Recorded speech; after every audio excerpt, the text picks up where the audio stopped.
Welcome to Parenting Decoded, a podcast for practical approaches to parenting. I'm Mary Eschen. I've got a special podcast for all of you who are struggling with tantrums.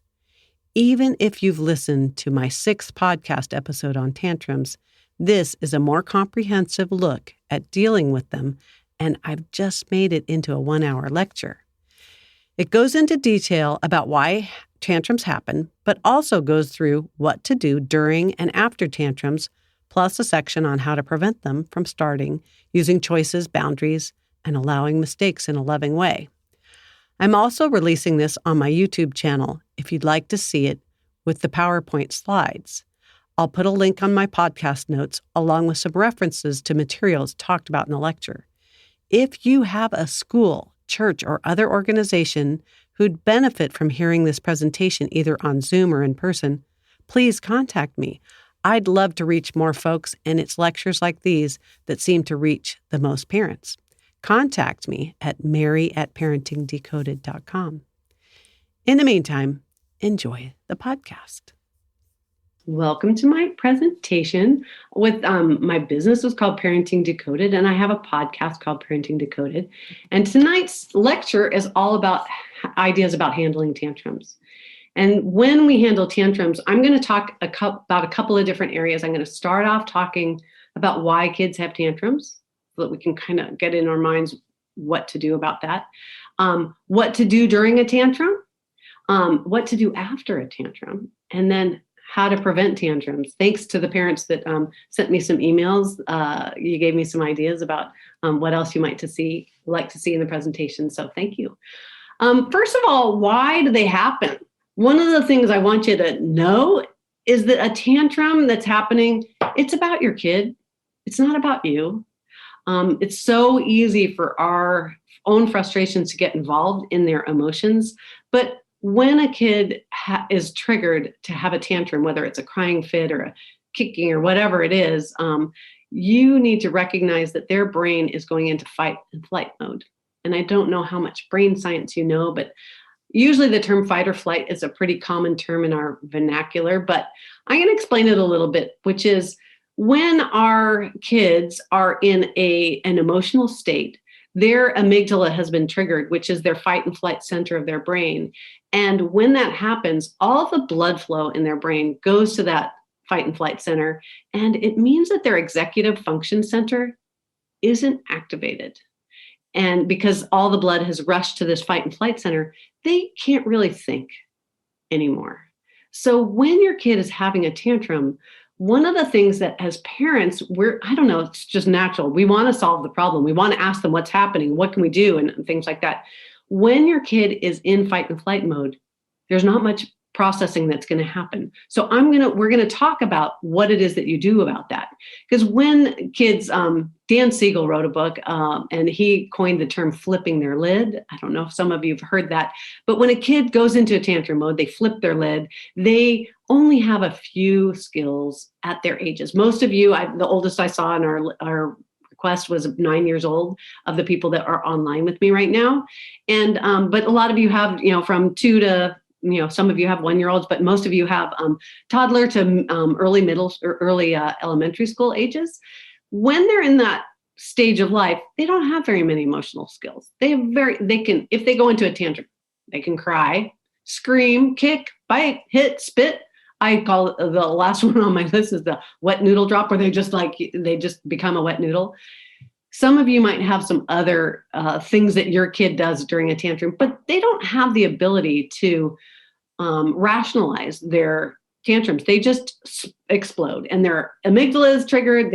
They can't think, and so they're going to use whatever methods that they can in order to let us know as parents that something's wrong. And so they have very limited skills, and these are the skills that we wind up seeing. You want to look at what kind of things trigger them. And we're going to talk about those triggers a little bit later. But a lot of times what triggers them is lack of control over something. It could either be that a choice isn't available, like the wrong kind of food or something like that. It's not available. Or somebody already chose it, like sibling rivalry, like, oh, sister already got the pie or something like that. Or if they didn't choose correctly, we're like, I chose badly. And now they're having a tantrum about they chose the wrong thing.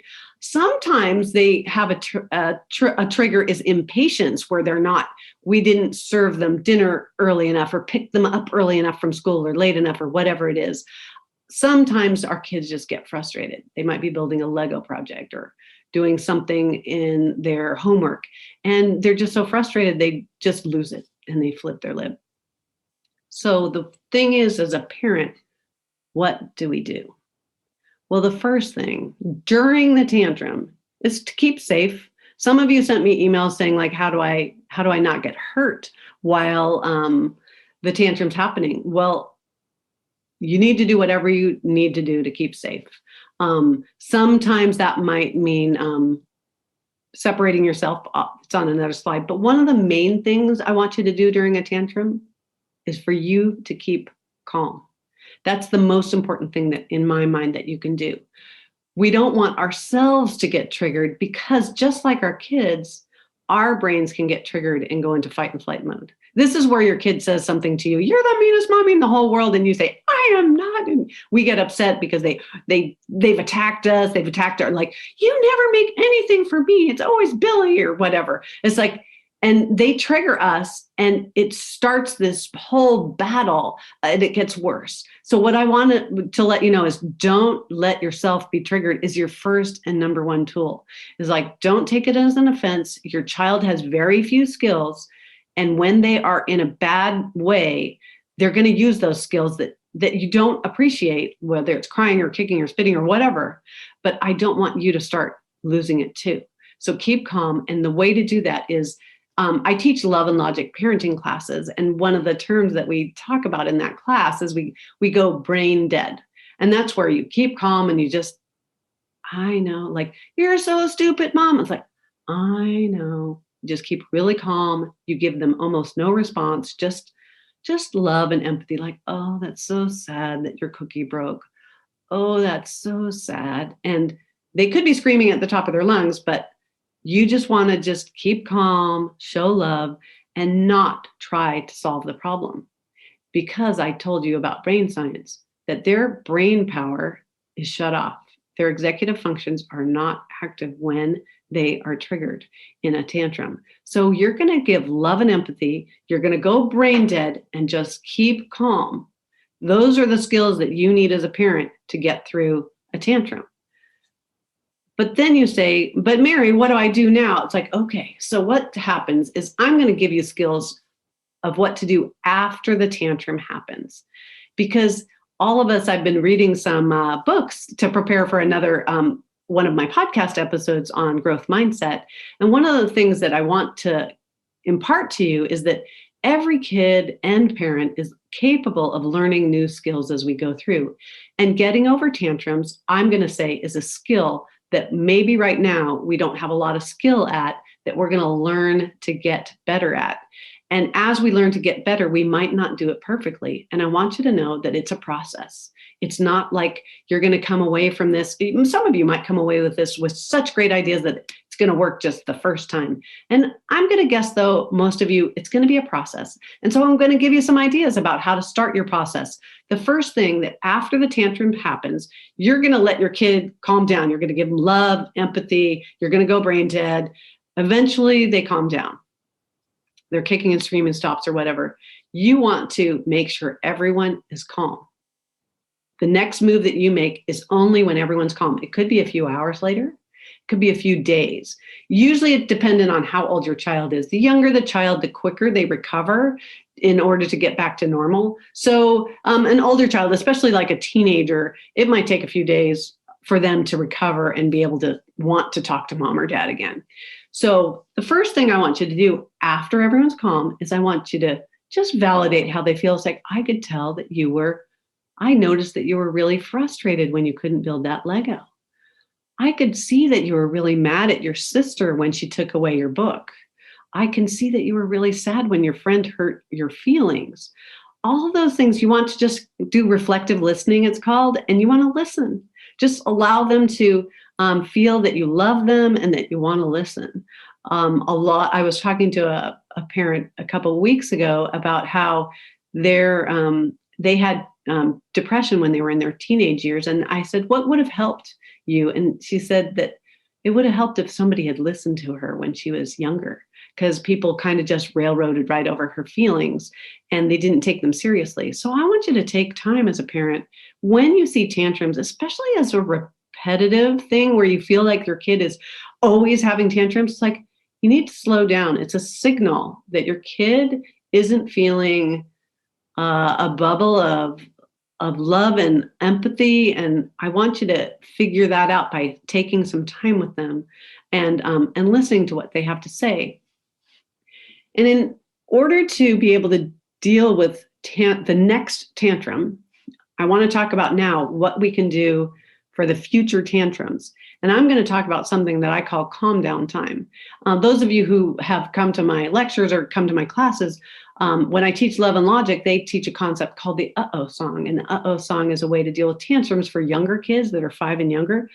I've expanded that concept, and it's not my own invention. It's common in the parenting industry, if you call it an industry, called calm down time, where you want to create a space where everyone can be out of control in a loving manner. And you want to plan what happens during calm down time with your kid when everyone's calm. So once everything's calm and there's no tantrum going on, it could be a couple hours later, it could be the next day, it could be at dinner time or something like that. We're going to go try to have a place in our house that we're going to deem calm down time. Let's say you have a 5-year-old daughter. You're going to work with that 5-year-old daughter who keeps having tantrums and say, like, dear Sarah, I'm going to pick on Sarah's name here. Dear Sarah, I would like you to know that I love you. And I would like to set up a place in our house where you know that I love you and that I realize that you need some space. You need some space to calm down when you're really upset. And when you're really upset, I can't talk to you very much at all, but I want ahead of time for you to know what that space is. And I would have my kid choose that space. Some of you have an area in your kid might have their own room. They might share a room. It could be just somewhere in the house. One family I worked with had a space in the backyard and another one in the garage that their kid felt comfortable in. But most of the families that I deal with, it's usually a bedroom. And you want to make sure that your kid understands that this calm down location that you're setting up isn't a punishment location. It means you're out of control. I love you, and I want you to be able to have some space in the house for you to get really upset and everything. And when you calm down, then we're going to work on what the issues are, but not a punishment. It's not like you're bad, you're screaming, get in your room. That's not what we're doing. I'll talk a little bit about that in a minute. But you want to make whatever the location is safe. Sometimes I work with parents whose kid likes to throw things. And so if you have a kid who likes to throw things, I would create this calm down space to be things that are safe to throw. Maybe it's only stuffed animals in their room or something like that. And I want you to encourage that it not be like a crib or some of you have really little ones, and sometimes a crib works well for really little ones, but I'm not saying that they have to be in their bed or in a chair or anything like that. I would give them space to roam and to be able to get calm. I would also help your child pick some calming items that go in the calm down space.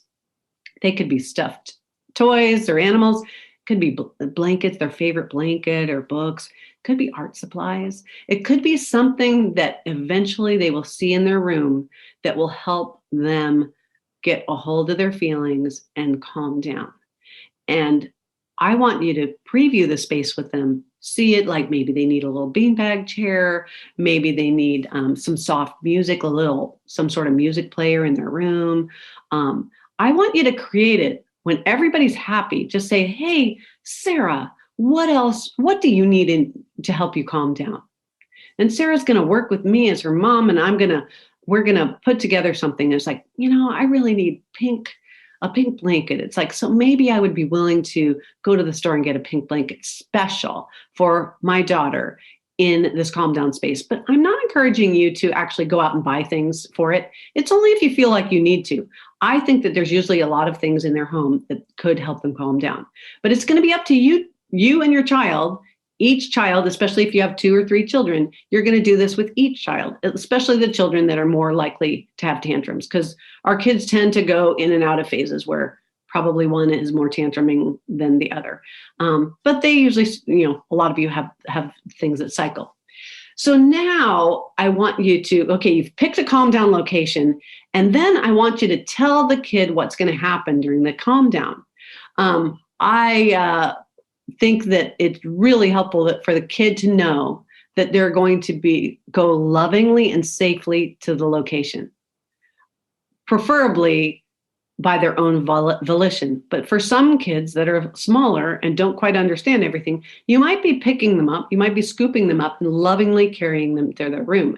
And this is where you as a parent might need to be safe. If they're kicking and stuff like that, you might have your spouse take them, you might you might not get them to the calm down room the very first time you try this. But you want to tell your kid ahead of time when they're not having a tantrum that here's how it works. You're going to go to your calm down location and you're going to be in the calm down location until you're calm. I love you. I want you to be safe and I want to help you. But first I have to get you to calm down. And they can choose things like, do they want the door open or closed? Or do they want it shut or locked? And the thing is that if your child creates a lot of noise and screaming and stuff like that during a tantrum, you need some calm down for yourself. So closing the door might need to work for you. And sometimes the kid's running out all the time. And so Love and Logic teaches that you could put a towel over the door and shut it in, and you stay close by, not holding the door handle. Holding the door handle gives the kid too much control. But then the door will be quote unquote locked, although you're close by.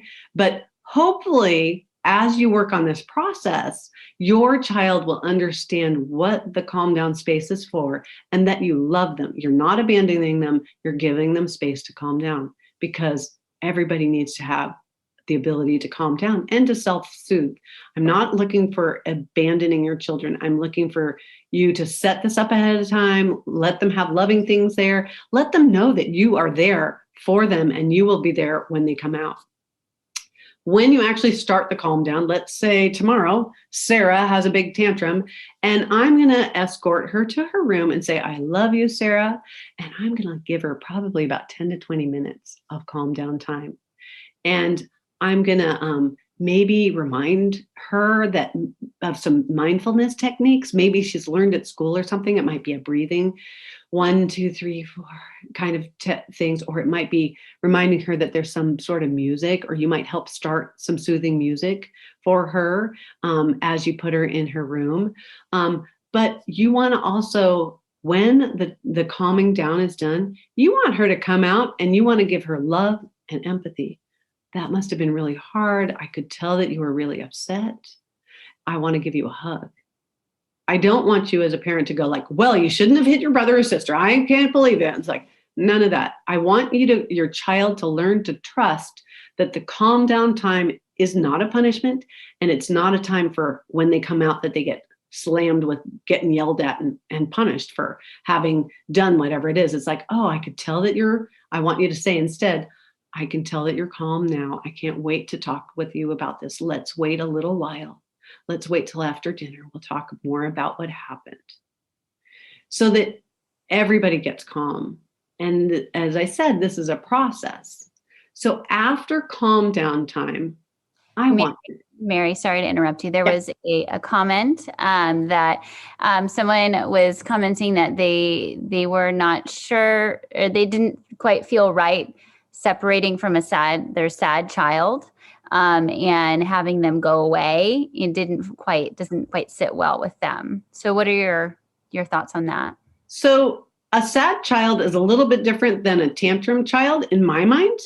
If your child is super sad, like kind of depressed, I might choose to stay with them. One of the other things that I like to offer to parents is that as a kid is getting upset, you could ask them, would you like some calm down time or would you like hug time? So that you don't feel like you're boxed into, oh, Mary said I have to do calm down time. You're the parent. You get to assess what it is that your kid needs. But I want you to know that this tool of having this in your back pocket, where your kid and you can have a relationship enough so that they trust that you're not deserting them, that you're not abandoning them. If they don't trust that, then that's going to kind of make you need to build that trust. Does that answer? Well, and also, what if they don't want to go away? Then I would let it go that time. And then I would do the next phase, which is what we're about to talk about here, which is to debrief. And I would, after each tantrum and calm down, and whenever you try to use calm down time, I would go over and make sure that I have a routine that I sit down and I talk about what went well or what didn't about calm down time. And so I want you to brainstorm with your kid about, you can only do this brainstorming when things are calm. Okay, I want to reemphasize that. But it's you, one parent and one kid, you find a special place in your house. And you're going to cuddle and you're going to say, I could tell that you really needed some calm down time, but it didn't work. Why didn't it work? And I want you to brainstorm with your kid to say, and you're like, I was too scared to be by myself. And that's something that you can work on. And I'm going to talk about how do you do some problem solving with your kids. But I want you to use empathy and love again to say, like, I noticed that you had a tantrum and that we're trying these new techniques and that it didn't work. What is it that we could do to improve?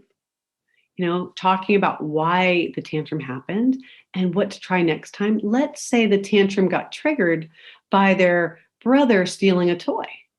And it's like, what could we do next time when brother steals your toy? Is there something that might help avoid having a tantrum? And so I want you to see it as a tool that you can use and that you can modify as time goes on. I've had some parents who are able to do this so well that their kid just says, I need some calm down time, and they'll go to their room by themselves because they can tell that their lid has been flipped and that they need some time to calm down. And that is a process of the kid trusting the parents well enough that this process has been modified enough so that they can go through it. But there's probably other times in that same family where they needed a hug. And I think that's totally fine. All right. So if you have a problem with the calm down time techniques and how to solve tantrums, I want you to use, Love and Logic has this 5-step protocol for problem solving. And the first thing is like, I'm so sorry that you're having trouble with calm down time. Or it might be, I'm so sorry that your brother keeps stealing your toys. What are you going to do about it? And you ask them, you push the problem back to the kid instead of you being the parent feeling like you have to solve a sibling rivalry problem.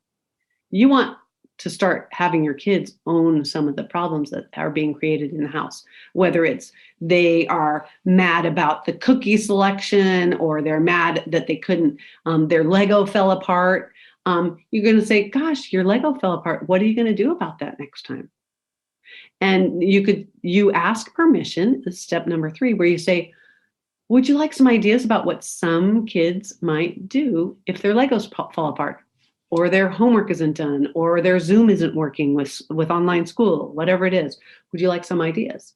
And this asking permission is a little bit of a trick, because asking permission when your kid says yes, it tells you if their brain is open or shut. We were talking about brain science before, and we were talking about the fight and flight. If your kid is still triggered, they will probably say, no, I don't want any ideas. And that's okay. Just say, you're going to go on to step 5 and say, I bet you can solve that someday. I'm here for you. But if they do say, what, mom? Or like, I don't know. And you go through a few ideas, just 2 or 3, about what some kids might do, not what you should do. Well, Sarah, you should really keep your Legos in your room. It's like, it would be, some girls keep their Legos in their room so that their brother doesn't break them. Would that work for you, Sarah? And you ask permission each time they You give them a possible solution. You say, what do you think about that? And the idea here isn't that you're trying to actually give them real solutions. You can give them valid solutions, but the idea is to get your child to understand that they have a problem and that they're capable of solving it. And you want to give them some ideas if they need them so that you get their brain functioning. Because in life, every day there's problems. And we want to, from a really early age, encourage and engage our kids' brains so that they know that problems can be solved. And tantrums often have to do with problems that aren't being solved. And so I want you to transfer growth mindset onto your kids and say, like, and this is one way to do it. What do you think about that problem? Would you like some ideas about what some kids might do? And like, oh, here's a couple ideas. And like, they might hate all of them. And it's like, no problem. I'm here. We can talk more about it later. Or I bet you can solve that though. And giving your kid encouragement and in ways that can help them solve problems. So that's what I want to do. But I also want to, before we get off the calm down time, and I'm going to move into another topic, but I want to mention about timeouts versus calm downs. When I was a parent, my kids, some of you had heard that my kids are 23 and 25 now. And it was really popular when my kids were little to use timeouts, where you go sit in a corner, you sit on a chair, and you have, usually it's a minute per age they are, or something like that. If they're 3, it's 3 minutes. If they're 5, they're 5 minutes. And it's usually a punishment. And you do get compliance. You can get compliance where you're like, you hit Billy, go sit in the corner, go have a timeout. And then you set a timer and they get up after 5 minutes. But most of the time, you guys are all on this Zoom meeting because you have kids that are in a tantrum, who have had tantrums. And how many kids are done with their tantrum in 5 minutes when they're 5? I would say almost nobody. But they might be done in 10 minutes. They might be done in 20. I worked with one parent where their daughter wasn't done for 45 minutes. And we actually had to regroup and come up with some new ideas. But there's some kids that are going to take a long time to recover and to calm down. And that's okay. And that's what calm down's about. It's that it's not a punishment. And you don't have to, I was really interested to see how many parents, when you were young, did your parents ground you to say, like, you did something wrong? It was like, you're grounded, or you had timeouts. Did it ever make you want to not do that thing again? And what were you thinking about the whole time that you were on timeout or you were grounded? Like most teenagers might remember being grounded, which is sort of a similar to a timeout. And all they can think about is how mean mom is or how mean dad is. Like, was that what you really wanted them to be thinking about? You wanted them to think about they shouldn't have hit their brother. They shouldn't have taken the cookies, without permission or something like that, or the car without permission. You want them to be thinking about those things, not about how mean you are. So that's what calm down, if you can set it up, especially at an early age, that's like, it's meant with love and respect. And we want it to get to the child's heart about like, oh, that, yeah, we need to think about why it is that we're upset with our brother, and that we can use words in order to say that our feelings are hurt, that our brother stole or broke our Lego or whatever, or that some friend was mean to us. We don't want them to be just being punished for having bad feelings about our brother. We want to be able to be encouraged about how do we use personal skills in order to get over those problems. So that's the difference between a timeout and a calm down time. And I hope that I have a paper that I could send you if you want to email me, and I could send you some more description about that if you're so interested. Mary, before we get too far along here, we have a couple comments. Do you mind that if I read a couple? Yeah. Okay. So this one was in regards to like sending them to their calm down space.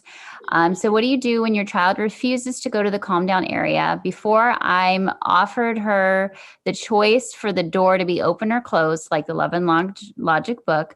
But when I have closed the door, she literally is trying to knock the door down, and then it becomes a battle, which I don't want. So when that situation is happening, what would you suggest?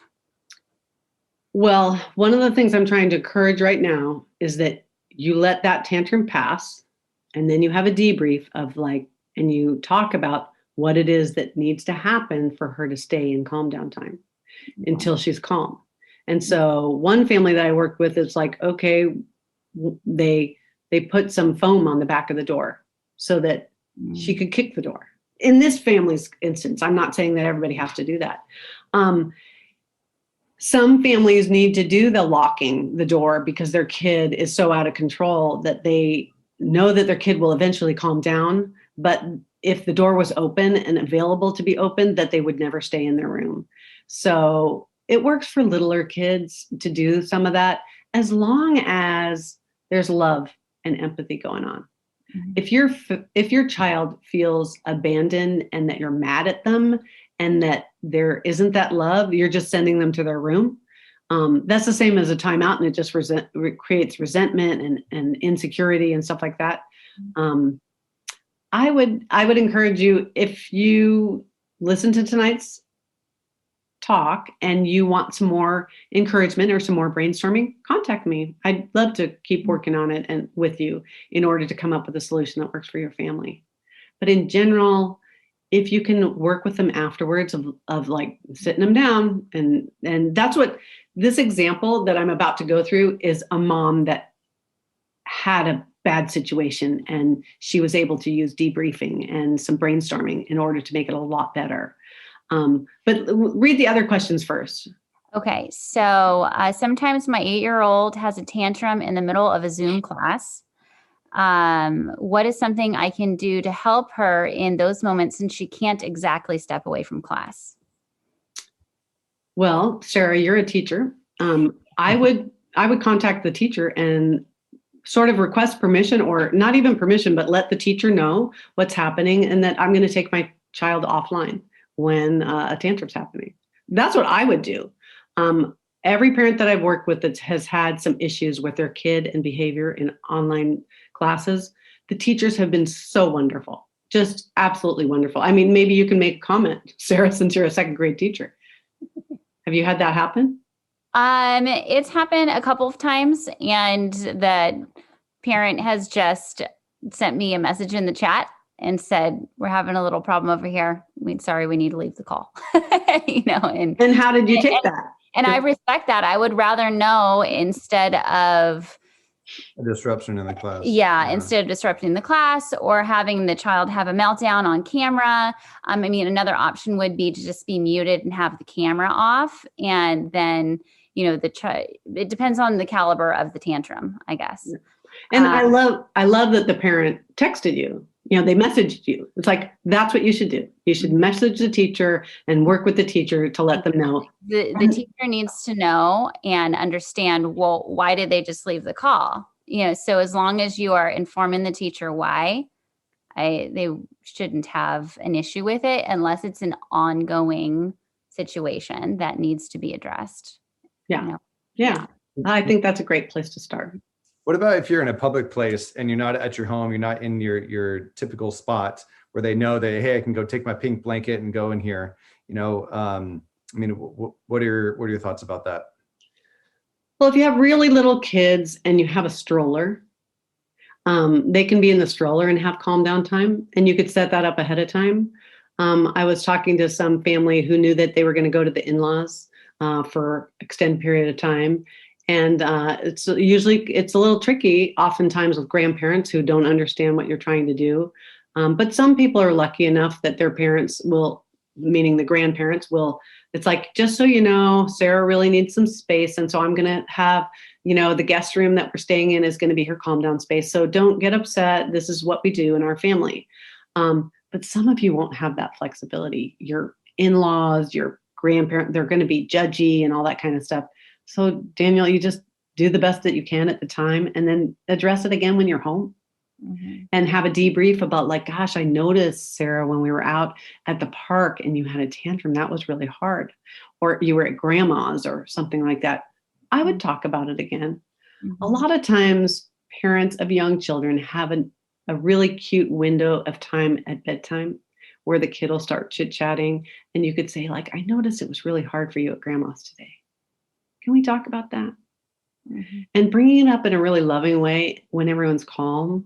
I keep stressing that. When everyone's calm is that oftentimes the families that I work with are so rushed and pressed for time that rather than taking that extra time to stop and say, like, tell me, Sarah, about that, they just rush past it, and it doesn't resolve the angst. And so when I have a mom who has 4 kids that I'm working with right now, and her second child is just the squeaky wheel. He's always doing something wrong. And she and I have worked together, and she has now allocated special time every single day for that one child that's the squeaky wheel, and it's changing him. It is changing him. And that's what we need to do when our kid is repeatedly having tantrum after tantrum.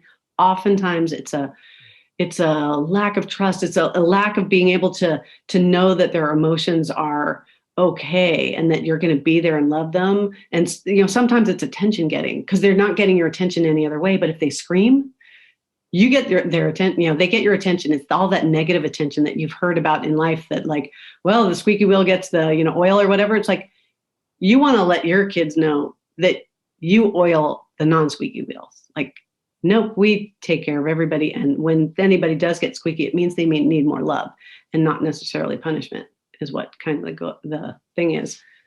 And any other questions before? Yeah. Is it important for kids to identify their feelings during calm down?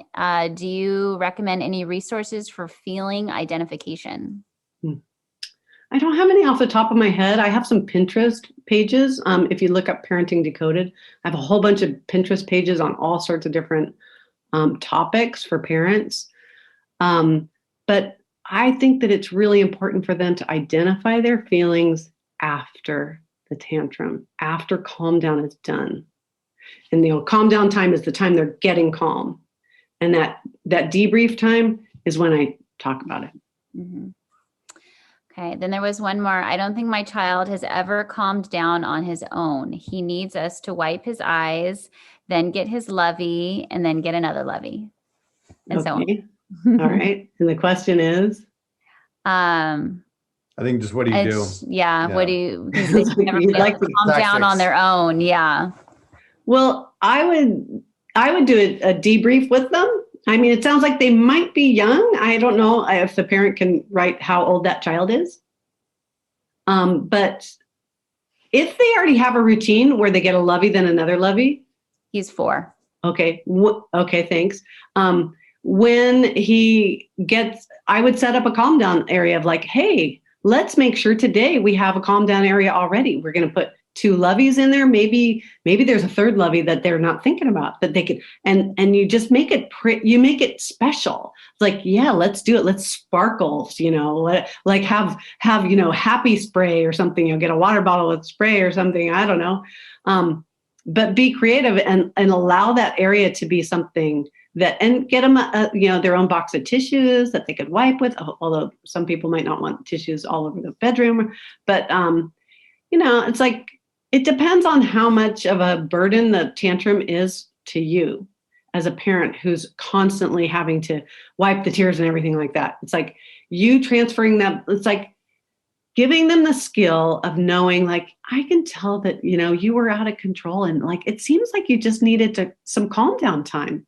I sure love you. Let's try this. Let's try this once. Let's try this week. Like, you don't have to make it seem like it's going to be forever. You can give new skills to kids in chunks and just say, like, let's try 2 loveys and see how it goes.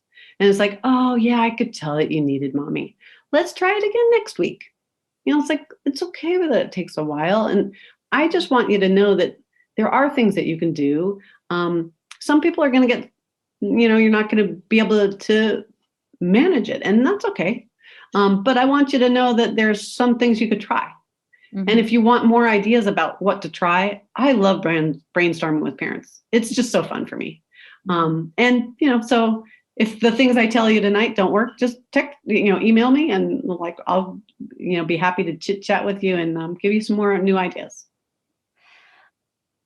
Great. So one more, Mary. How do you explain to the older siblings that you aren't letting your little brother off easy? Meaning, like he has a tantrum and then he gets to go calm down or something? Sorry, that wasn't very clear. I have two 13-year-olds that look at their little brother as like getting off easy when I don't like punish him for some of this behavior. Because I kind of know he's really frustrated. He's just having a hard time. And they didn't really do that when they were younger. And so they can't relate or understand. And they kind of complain to me like, you just let everything slide with him. And they think that I'm sort of letting him off the hook. Yeah. What I would say with a 13-year-old is like, aren't you glad I'm learning to be a better mom? Yeah. I mean, it sounds snarky, and I don't mean it snarky. I want, one of the skills we talked about earlier in the talk was brain dead. And with teenagers, you got to go brain dead. Like, oh, wow, that's interesting. I'm so glad you noticed. Okay. And just say like, yeah, it was so hard for me. It sounds like they're twins.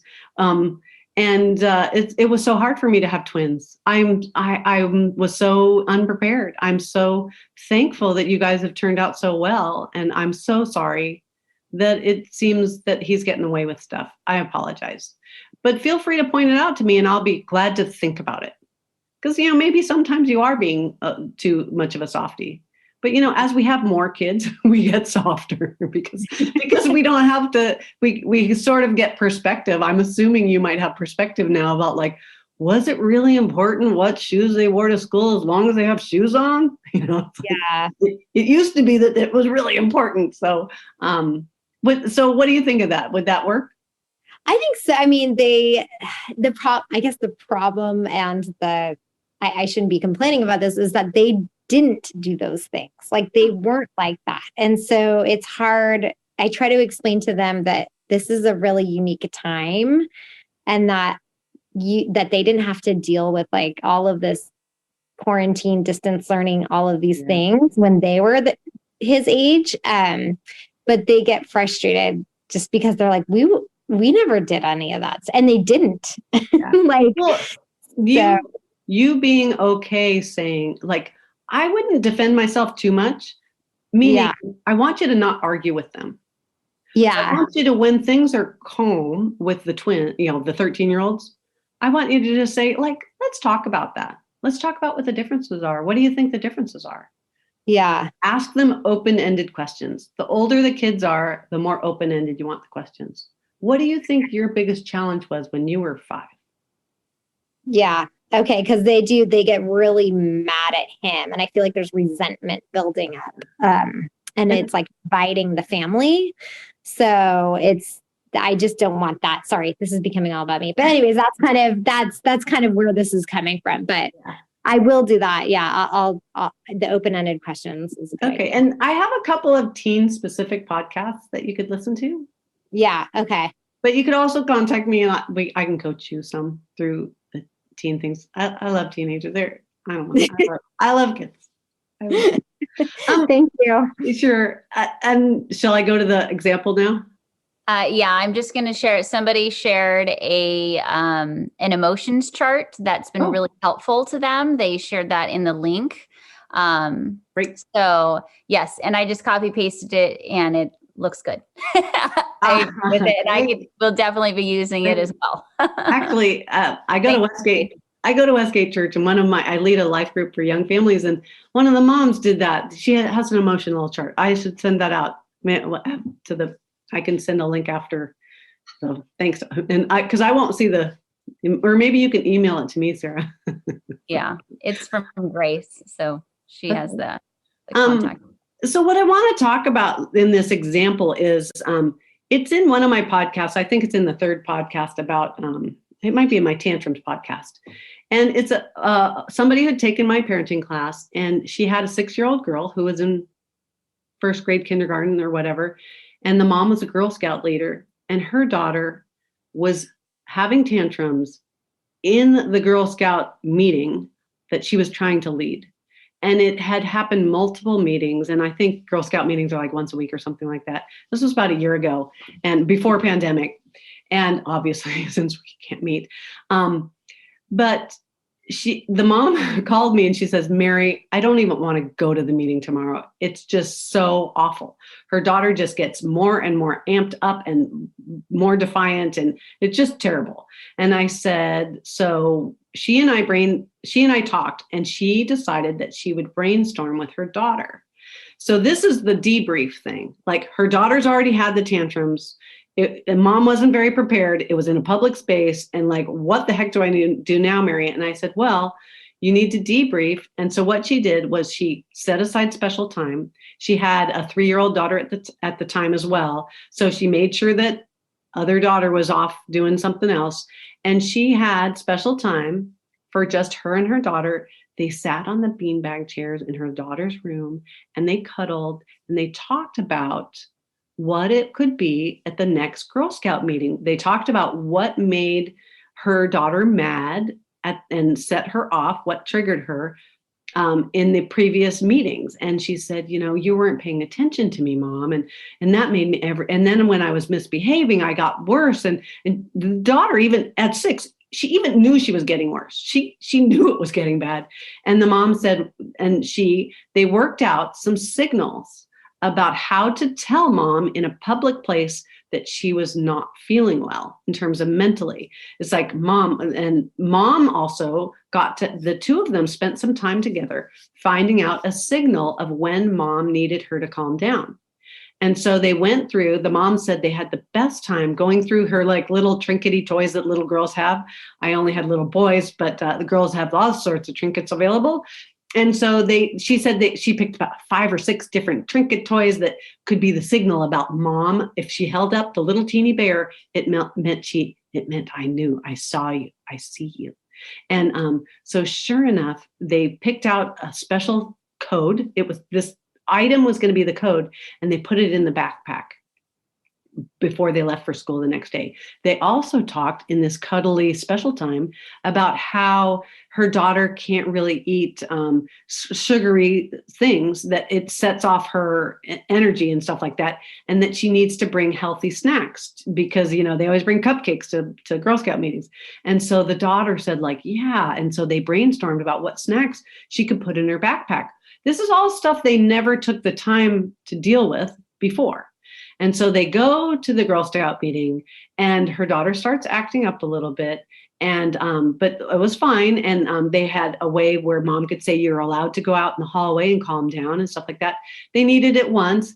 And then little sister, I said there was a 3-year-old, they were doing an art project, and little sister came and tromped across big sister's art project and ruined it in the Girl Scout meeting the next day. Mom was just like, and so mom went to the backpack and pulled out the toy, the signal that they had agreed was their calm down signal.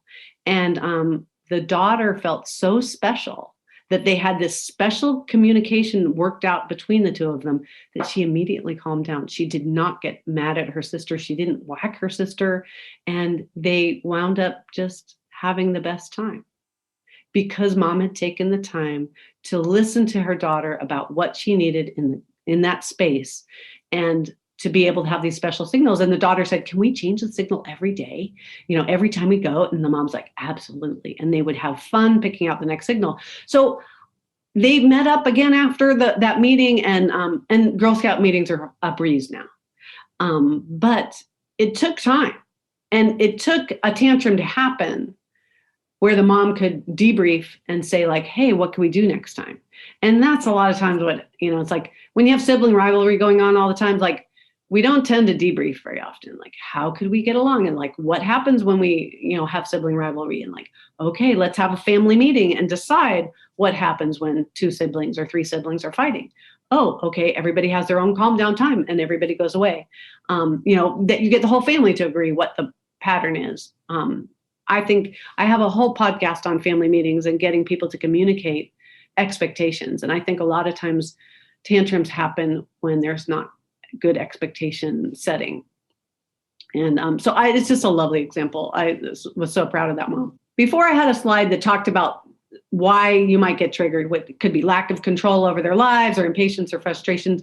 I'm going to talk about things that you can do to avoid tantrums, because that's one of the things that I can give you. And if you've come to my presentations before, these are going to sound very familiar. Or if you come to a Love and Logic class, it's just a refresher. And the first thing to do is you want to have give your kid choices. And the choices allow your kid to feel that they have some sort of control over their lives. And when you do that, you're going to make sure that the child isn't cornered into a box. Instead of saying, drink your milk right now, you just give them a choice. Like, would you like to drink milk out of the red cup or the blue cup? You don't really care which cup, you just would like them to drink the milk. So you don't corner them into the box, making them pick a yes or no question. You're not cornered either, where you're trying to force them to do one thing when you don't really care. Like, would you like to brush your top teeth first or your bottom teeth? You don't care as long as they're brushing their teeth. You only give choices you like. You don't give choices if you don't want them to be eating candy. You wouldn't make candy be one of the choices. But giving choices to kids, especially little kids, it can be super fun. A lot of you are probably in the mode where you have to get your kids to bed and you tell them like, okay, it's bedtime, and they don't want to go. They're too busy. And so you could say a legitimate choice would be, would you like to go to bed in 5 minutes or 10 minutes? Knowing full well that 10 minutes is just fine. Would you like to brush your teeth first, or would you like to put your pajamas on first? And all those little things can make their brains get activated so that they're not focused on, no, I don't want to brush my teeth. It's like, and in order, as we're giving our kids those choices, it's really cool because it activates their brain and trains them from a really early age that there are choices to be made in life. One of you wrote into me, I asked you to email if you had some special tantrum questions. And one of you said that the choices, that your kid would have a tantrum if they picked a choice and they didn't like the choice later. Like if you are going to go left or right at the corner, you don't care which one they go, but they get really frustrated with themselves that they pick left and they picked right and they should have gone left. And when that kind of stuff happens, you need to make it fun somehow, is what I would do. Is like, would you like to do a circle and then go to the left, or would you like to hop and go to the right? Sort of distract them from making that choice.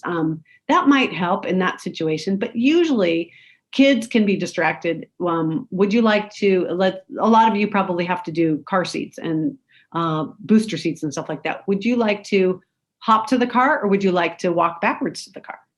It's like knowing full well that you're going to go to the car. And lots of kids don't want to go to the car.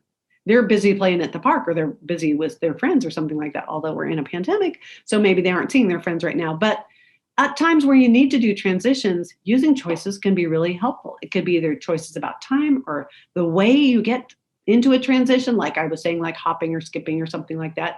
But make it fun and make it enjoyable. Make it be like, would you like Daddy to carry you to bed on his shoulders, or would you like me to put you on a piece of cardboard and pull you to your room on a piece of cardboard? Why not? As long as you have the time, of course, to do that. So choices, don't forget choices. The next skill that you want to use to avoid tantrums is setting loving limits. And that's where you state what you will do. I read books to kids who've brushed their teeth. You keep it positive. You don't say, I'm not reading books to kids until they brush their teeth. I'm not going to read you books because you didn't brush your teeth. All those have negative connotations that we want to keep out of our homes. We want to just say what we will do. I serve snack to kids who've washed their hands, knowing full well that your kid has a choice.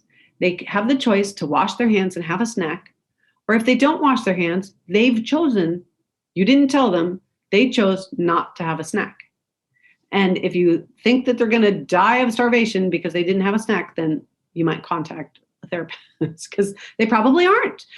But I want you to know that by giving really positive limits, that you can get a lot of things done. And this is something that you talk about in a family meeting. Like, what do you do? Like, I allow kids to eat dinner at the dinner table while they're seated. And that implies that when they are not seated at the table, that dinner's over. and you just scoop their food up. And I have a podcast on food issues, and it's just how to set up your family with loving limits about food. It's like, instead of feeling like you're a short order cook or something like that, you just set some loving limits, and it can avoid tantrums because people know ahead of time how you're going to react, instead of like random, like, you can't have a cookie or you can have a cookie. Like, I don't know when cookies are. I just worked with a family they were having trouble with snacks in their house. And the kids were just feeling like they could eat snacks whenever they wanted, however they wanted, whatever was in the pantry was theirs. And so they had a family meeting about communicating with the family what's an acceptable snack any time of the day, what kind of snacks they could have once a day, twice a day, whatever. They just mapped it all out, and what snacks are completely off limits. And it has just, the mom, she is just so thankful that she now has like a few more breaths a day that she gets to have for her, instead of saying, you can't have that, or being shocked or mad or whatever about the kids eating things out of the pantry that she had intended to cook for dinner or use for a birthday cake or something like that. So setting those limits and keeping them really positive is what you need to do. And then you don't need to lecture a lot. You don't need to say why you're doing things or what you're doing. Just communicate. It's going to help a lot.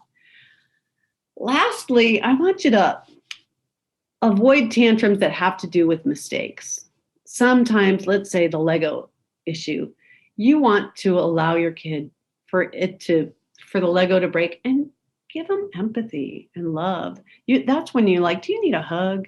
Maybe they don't need, over time, if you let them know that being acceptable that they can't build a Lego today, doesn't mean they're never going to build a Lego. That growth mindset idea about like, oh, yep, when we make a mistake, it's just a great opportunity to grow our brains. And we want to grow our brains to be bigger and better so that we can solve more and more problems in our lives. How about parent tantrums? Here's my lead in. Sarah's going to put up a link to, I'm doing a parent tantrum seminar on parents and anger and what to do from your perspective, how to not flip your lid. And my most popular podcast, I was pretty shocked that this happened, but of all the podcasts that I've done, the most listened to is my podcast on parents and dealing with anger management. So I'm going to do a special Zoom seminar just like this for an hour and talk about those techniques that are in that podcast and then some, so that I can help just have some more discussion about parents and anger, since it's definitely a sensitive subject. Okay, we're coming to the end. Do you need help? I love my podcast. I really think it's a great library of, if you like how I deliver a message about parenting, it's a great place for you to go listen to Mary. It's just a library that 24/7.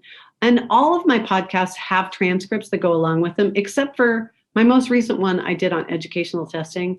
It's a live interview and I don't have a transcript for that, but everything else I do. And there's different topics. I happen to list one about punishment and family meetings and stuff. But here's how you contact me. All of you have Mary at parentingdecoded.com would be the way to get to me. I'm right now migrating from my business for years has been parentingwithlogic.com, and Parenting Decoded is my podcasting website, but they're all linked. So anyway, you can sign up for my monthly newsletter. You can get the link on the website. Instagram, I have an Instagram page, and you can get on my bio on Instagram. You can get things to all of those things, my website and the monthly newsletter. I have a new Facebook group. I've had it for a couple months. Request to be in it. You can send me email. I'm not the best Facebook group person. Like, if you're not already my friend, I don't know how to give it to you anyway. So email me if you want to be in there, if you can't find Parenting Decoded. I am going to teach a class again, but probably not till after the pandemic's over, whatever that means. And I do hourly coaching. You can absolutely hire me as a coach. I just love working with families.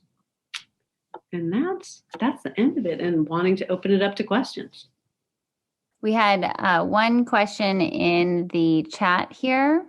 How do you deal with a situation where there has been so much tension or attitude and you aren't in a place to have a special time? I think that's been my biggest struggle recently. What do you do when you don't have time? Or let's see. More like you're not in the headspace to have the special time with your child. And don't have it. And tell your child that you can't have it right now, but that you'd like to have it. That's what I would do. I think that it's really important to communicate, even if it's to say that you can't communicate right now. Because there's going to be times where you as a parent don't have the bandwidth emotionally or physically or whatever, like you're in the middle of a big project for work or you're just too pissed off at them. Then it's the thing that you call is like, I'll talk about it later. You should feel free as a parent to say, I can't talk right now. I'll talk about it later. And just hold to that. And you don't have to explain why. As I was talking to the parent who has the 13-year-olds, like later's okay. I don't know what consequence I have, but I will think about it and I'll get back to you. And being able to say that confidently and calmly is going to be really helpful in the long run. Just being honest about like, I'm not in a good space right now. Is that helpful? Yes, very. Thank you. Okay. Other questions? Okay. Well, you guys, thank you so much for joining me. I will send out, I've recorded this. I'm going to send out a link. I have to edit it. But thanks for joining. I hope you found it useful. I'd love any feedback that you guys have on what else you might like to see as well on the podcast. But feel free to go to my podcast too. I'd love to continue to support you that way. Okay. I have a quick question. Yeah. Oh. Yeah. So I have a child that quickly turns her tantrum on and off. What is the best situation to do there? Like how quickly? So she's a very loud screamer, and she will. Can you hear me? Okay. Yep, I can. It's just like, screaming. That's hard. It's hard on my ears. I mean, it's very elaborate and very dramatic, and like it will be for the littlest thing and it will be for the biggest thing. So it's hard to differentiate, right? But what's really frustrating is that she quickly turns it on and off based on how we react to it, I guess. Like, how do you teach her? Or we don't want to keep punishing her over and over, but we do want to correct the behavior, of course. Yeah. Well, based on what you've told me, it sounds like she's manipulating you. Mm-hmm. So that's not quite a tantrum behavior. I mean, she's using a tantrum to control you and your reaction to her. So you have to set some boundaries about like, oh, if you're going to be screaming, then then we're going to go to your room. And when you're not screaming, and you have to be really consistent about what that boundary is, whatever boundary you do set up. And it doesn't have to necessarily be a punishment. You might try to get to the bottom of like, why does she feel she has to control you that way? Is it that you have another sibling that she thinks you're spending too much time with, or? Yeah, I think that's a big part of it. We have 3 small children. Yes. She's 5, and I have a 3-year-old and a 6-year-old too. Yeah.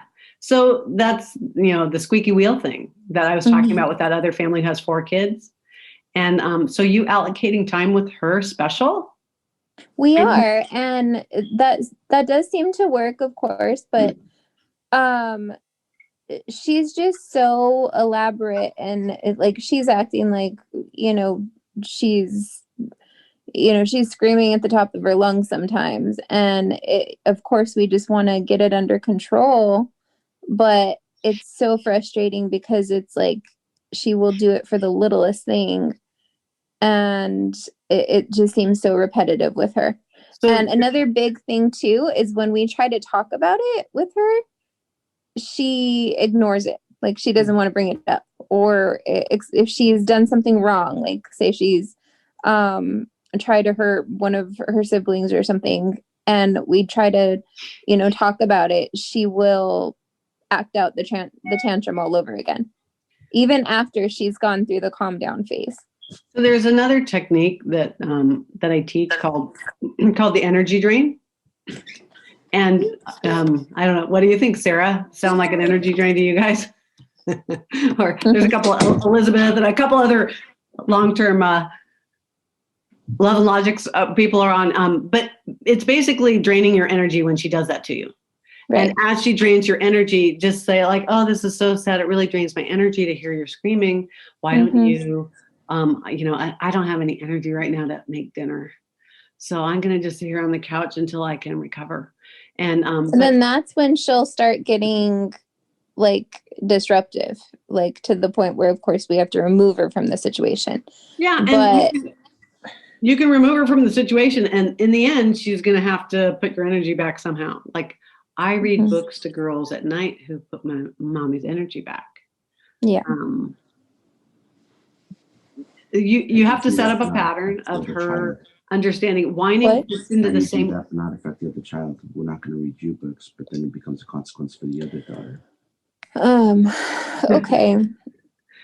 Sorry, my husband had a question too. He was just saying like it's harder to do when we have the multiple children, and it's like, how could you not read one child a book and the other, it's hard to separate them in that sense, especially like at bedtime or when Well, it is hard. And I'd say we probably need more of a bigger discussion. There's more podcast topics that you could listen to about punishments and consequences, like her consequences for this. And there's some energy drain talk in that one as well. But contact me and we can work on your situation. I mean, the mom that I'm dealing with who has 4 kids, it's really hard. It's really hard. And it takes, we meet once a week or once every other week, and we work on another topic each time. And putting together structure in her life so that she can deal with all those kids is what's working. And what's working for us right now is just that separation. Like she's in a full preschool program 2 days a week, and that has been a game changer, complete game changer, that she has her alone time. But it is very frustrating that she is, like you said, manipulating it. Like she knows what she's doing at this point, and it's hard to control it. Yeah, exactly. Yeah. So if you want to brainstorm more about it, I'm more than welcome. It's complicated. Thank you. Yeah, you're welcome. Anybody else? All right, you guys. Thank you. It's almost 9:15. I really appreciate your attendance, and I hope that all of you learned something today. Absolutely. Thank you so much, Mary. Absolutely. I'll see you guys.